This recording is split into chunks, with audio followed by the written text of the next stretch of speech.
Assalamualaikum warahmatullahi wabarakatuh. Alhamdulillah, alhamdulillahi rabbil alamin.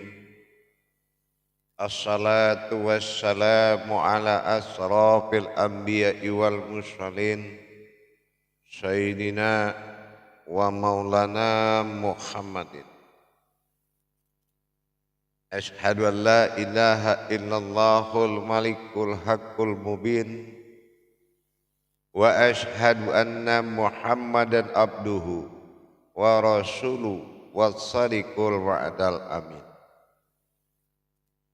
Allahumma shalli wa sallim wa barik wa karim ahzanul nabil karim ihdinil ladzi min jamalika wa innal ladzi min jalalika wa innahu min kitabika wa tahirin wal mujahidina amma ba'du ibadullah wa ittaqullah.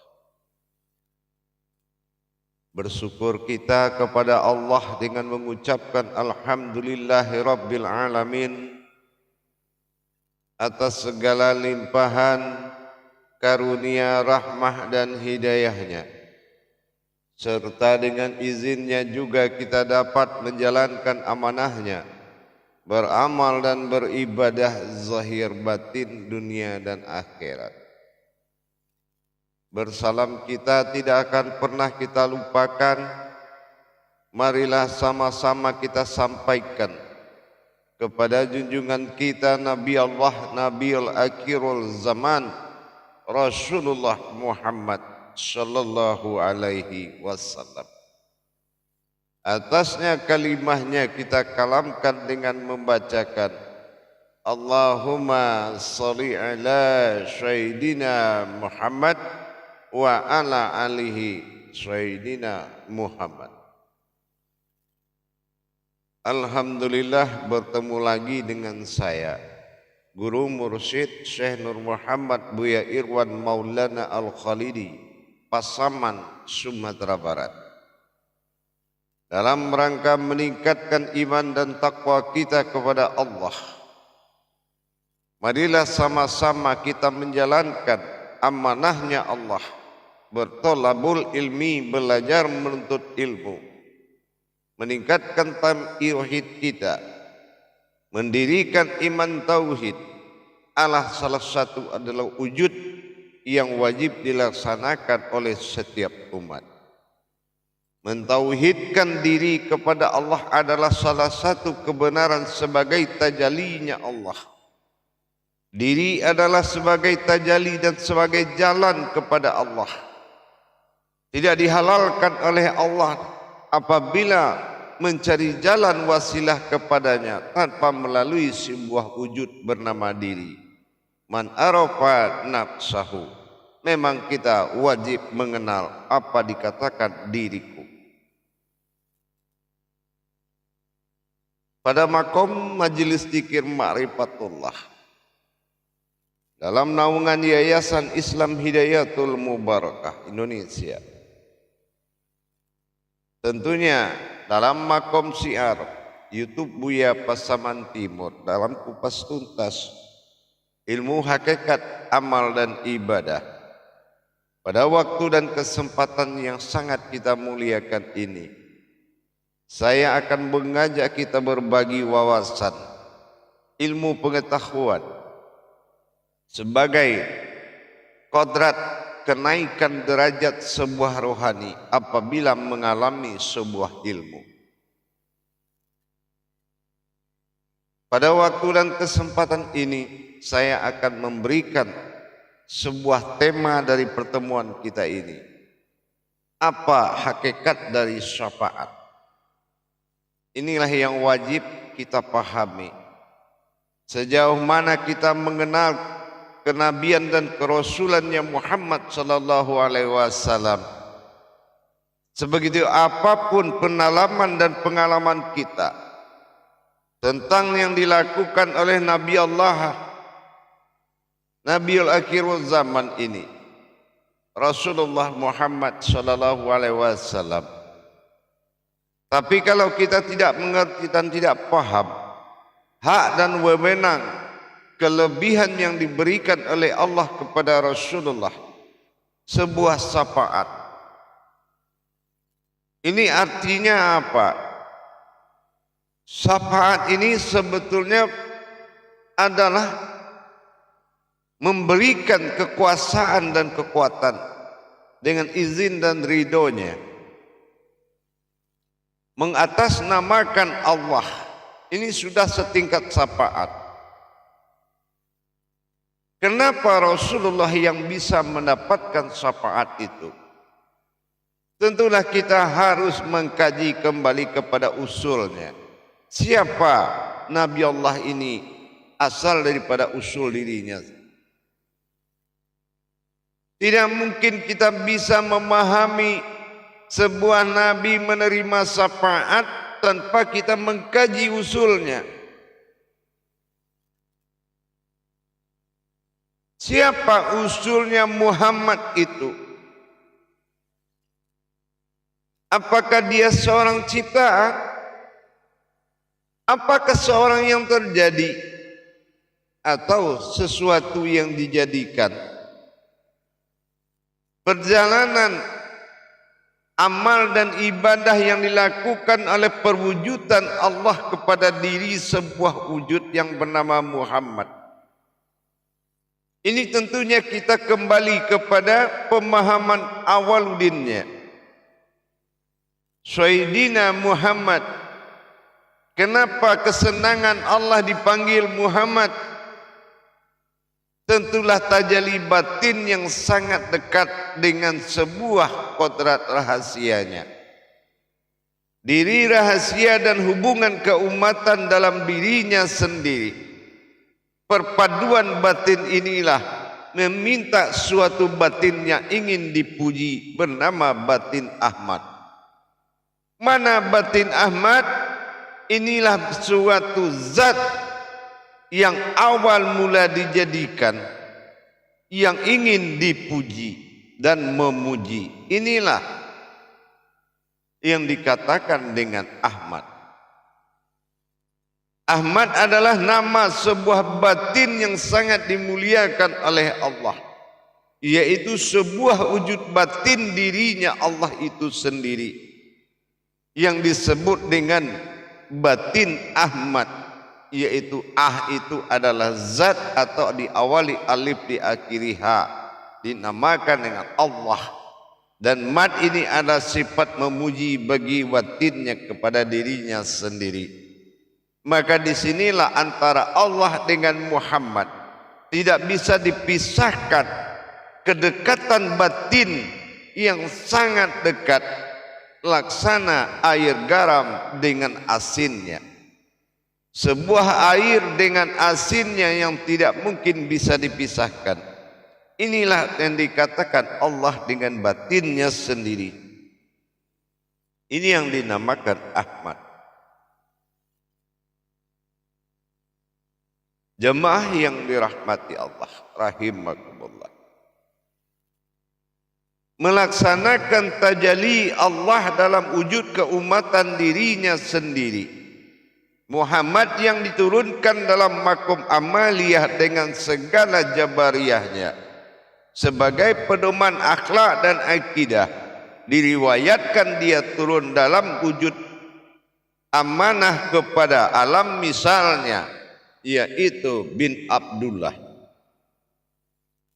Tetapi pada hakikatnya kita tidak lagi mengenal bin Abdullahnya, tapi Muhammadnya sudah menuju khadim azali, yaitu perjalanan hakikat sebuah diri yang disebut dengan Rasulullah. Sebuah perjalanan hayat yang berasal dari Allah. Inilah Rasulullah. Ruh Rasulullah inilah yang menjadi patokan tajalli insaniyah manusia di dalam mengamalkan wujudnya diri kebatinan Allah, diri batinnya Allah yang bersekutu dengan zatnya. Ini disebut dengan batin Ahmad. Dalam hukum ma'rifat kita juga sudah pernah mendengar batin dari Muhammad adalah Adam. Nah, inilah sesungguhnya, atau kita sampaikan batin Adam itu adalah Muhammad. Batin Muhammad adalah Allah, batin Allah adalah Tuhan, batin Tuhan adalah aku. Ini satu kesatuan yang tidak bisa dipisahkan. Jamaah yang dirahmati Allah rahimakumullah, di dalam kita menerima suatu berita Rasulullah mendapatkan syafaat dari Allah. Apa syafaatnya? Dengan kajian kedekatan sebuah wujud dengan maujudnya tadi, maka dapatlah kita menarik sebuah kesimpulan. Sallallahu alaihi wasallam, ini perbuatan Allah yang disandarkan kepada wujud umat, keumatan dirinya sendiri. Sallallahu, akunya sesungguhnya Allah, alaihi adalah Tuhan, wasalam yang menyelamatkan. Ini adalah sallallahu alaihi wasallam, sebuah ketentuan Allah dalam menyelamatkan, dalam kodrat limpahan hibah diri yang disebut dengan keumatan, yaitu Muhammad. Makanya Rasulullah Muhammad sallallahu alaihi wasallam, sallallahu, sesungguhnya aku adalah Allah, alaihi Tuhan, wassalam yang menyelamatkan. Tapi yang memakai martabat ini adalah Muhammad, yaitu zat yang selalu memuji, yaitu diri kodratnya Ahmad, yaitu Allah subhanahu wa ta'ala.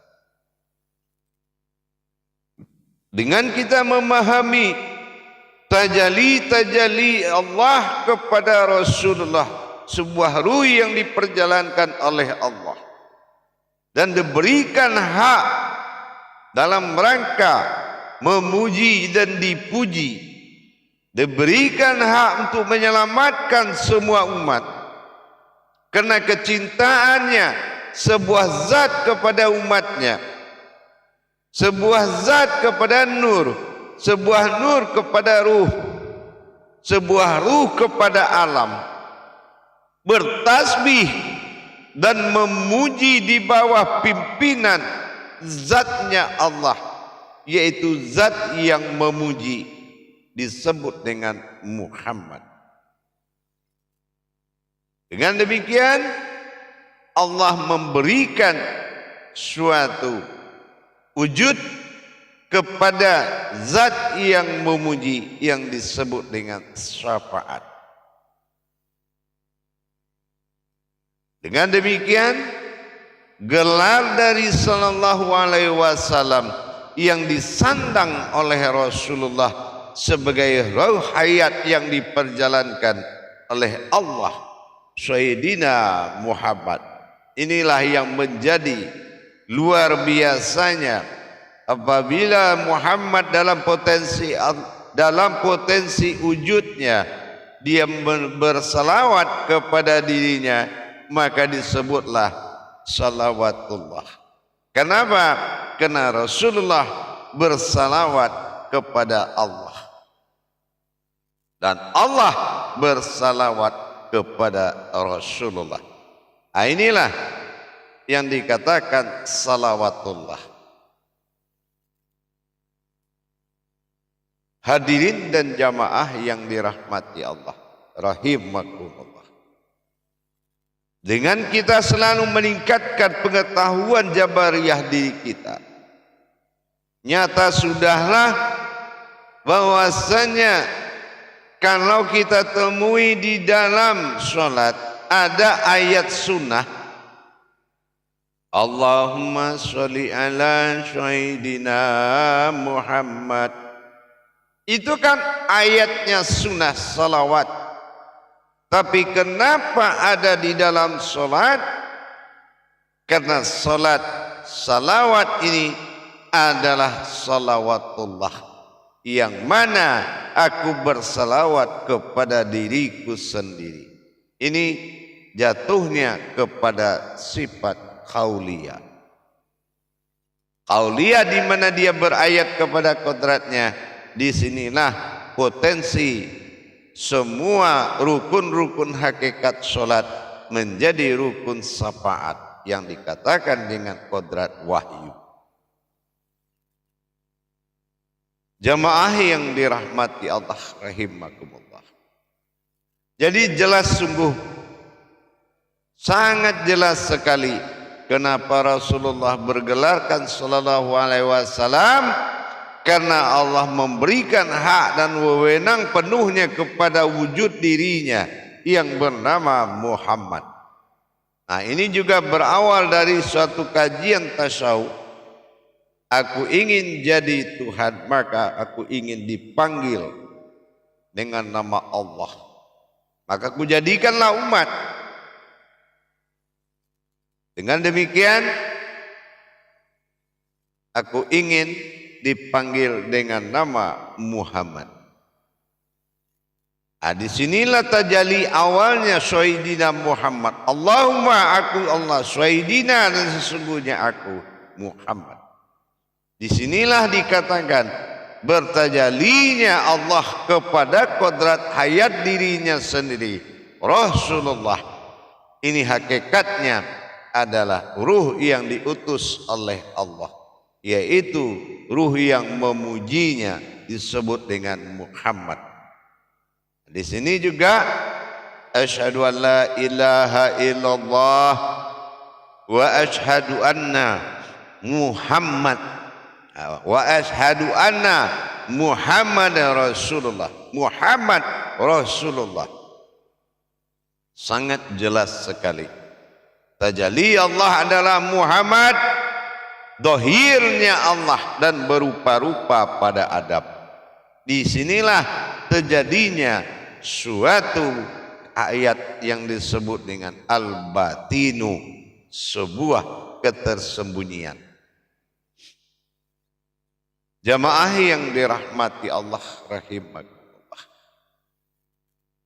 Dengan kita memahami potensi dua daripada Muhammad, Muhammad bin Abdullah dan Muhammad Khadim Az-Zali, ini akan menunjukkan kebesaran Allah kepada aras dan kursinya, bahwa sesungguhnya semua ini adalah tajalli wallah itu semata. Kalau dia memang qiyammuhu binafsihi, kenapa ada nama Muhammad? Di sini juga sudah terjawab makna hakikat yang terkandung di balik semua ini. Kenapa ada kata Muhammad kalau memang Allah qiyammuhu binafsihi? Karena Muhammad adalah sebuah wujud batinnya Allah. Kedekatan Allah dengan batinnya disebut dengan batin yang memuji diri sirnya. Ini dinamakan Muhammad yang memuji dan Ahmad yang dipuji. Ahmad adalah Allah yang berkodrat Muhammad. Ahmad. Maka disinilah memujinya Muhammad kepada Allah disebut dengan Ahmad. Jadi dengan demikian kita sudah tahu bagaimana tajalli Allah itu sendiri pada dirinya dalam makom kehambaan dan ketuhanannya. Dengan makom kehambaan dan ketuhanannya, maka jelas sudahlah bahwasanya Sayyidina Muhammad ini sudah tajalli langsung dari Allah dan diberikan hak dan wewenang sepenuhnya, diberikan hak menyelamatkan, diberikan hak untuk memberikan kemudahan, diberikan hak untuk memberikan pertolongan, dan semua hak-hak ketuhanan Allah yang diwujudkan, yang dipakai oleh wujudnya sendiri, ini adalah disebut dengan syafaat. Jadi syafaat itu tidak mungkin diberikan ke kodrat lain, kecuali kepada kodratnya sendiri. Ini yang dikatakan syafaat. Jadi hak dan wewenang penuh dalam tajalli wujudnya yang disebut dengan Muhammad ini adalah hablum minan nasnya, sebuah wujud yang bernama Allah. Jadi kalau dia bertajalli dengan sifat kemudahan dan sifat keumatannya, ini hablum minan nasnya. Jadi bukan dia harus mencari manusia lain lagi, tetapi dia berdiri di dalam keumatannya sendiri, sifat keumatannya sendiri. Inilah yang dinamakan Sayyidina Muhammad. Luas sekali perjalanan Allah dan hanya bisa dilakukan dan diketahui oleh orang-orang yang diridhoi dan dipercaya oleh Allah dalam makom kerahasiaannya. Insya Allah, jadi dengan adanya kita mengetahui bagaimana alkisahnya Muhammad mendapatkan syafaat, sekarang kita sudah bisa terjawab bahwanya tajalli keumatan Allah pada dirinya adalah terjadi wujudnya sendiri yang disebut Sayyidina Muhammad. Inilah. Jadi kalau Allah ini bertajalli kepada sifat keumatannya, bukan artinya Allah telah menciptakan sesuatu melainkan dirinya, tetapi dia menciptakan sesuatu pada dirinya sendiri. Inilah yang dikatakan dengan syafaat. Insya Allah, mudah-mudahan barang siapa yang mengimani tauhid, maka dia akan mendapat manfaat. Barang siapa yang tidak mengimani tauhid, sesungguhnya adalah orang-orang yang merugi. Insya Allah mudah-mudahan bisa bermanfaat dan bisa berkah, dan berselawatlah kepada Muhammad sebagai jalan hablum minan nas untuk menuju hablum minallah. Insya Allah mabrur wa minal amin. Akhirul kalam wa billahi taufiq wal hidayah. Wassalamualaikum warahmatullahi wabarakatuh.